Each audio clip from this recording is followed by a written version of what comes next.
You'll see what I mean in a minute, so stick around. Alright, so the first thing we're going to have to do is create a actor and name this BP Ball or whatever you'd like.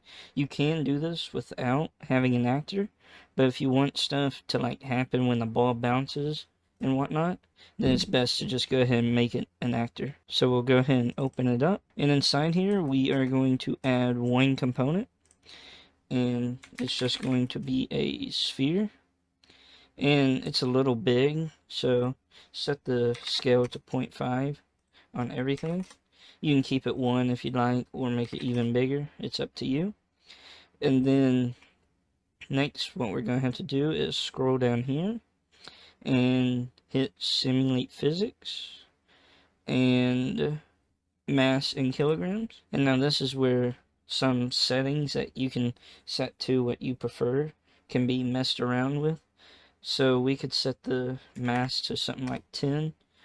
It'll make it lighter so the player can like kick it around a little bit and stuff.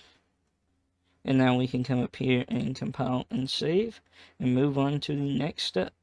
So back in your content browser, what we are going to do is right click and do physics, go down to physics and create a physics material, and just click this one and then select, and I'm going to name it PM_bounce, something along those lines.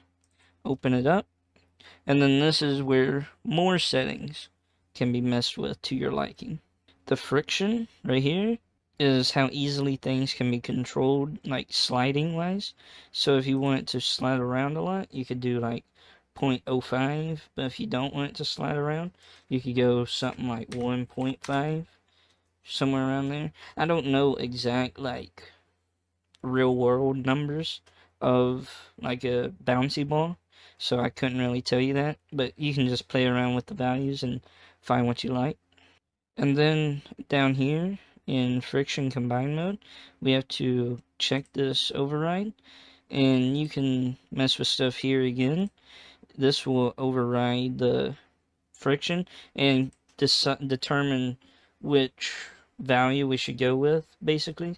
So like whenever the two objects collide, which friction value are we going to roll with? By default it's set to average, which is probably the best way to calculate it. But if you want it to just be determined by your ball, then if this number is high, just set it to max, but if it's low, then set it to minimal. Alright, and then we can head on to the restitution, and what this is the actual bounciness of the ball or the material. By default it's set to 0.3, but I like to up it to like 0.6, just double it. You have to check your combine mode again, and I'm going to set this to max as well. Again, these can be whatever options you'd like, whatever numbers you'd like. This is just how you can make a simple bounce. So if we come up here and save this, we can go back to our ball, and on our sphere over here we can scroll all the way down, actually right here in collision, my bad. You can click this and then search for your PM bounce right here, and then compile and save, and now this ball should bounce. Alright, so back in the viewport, if we drag this out, we could drag in a couple, it doesn't really matter, just different heights like that, and then we press play. As you can see, they bounce, and mine aren't super bouncy, it's just how I have it set up.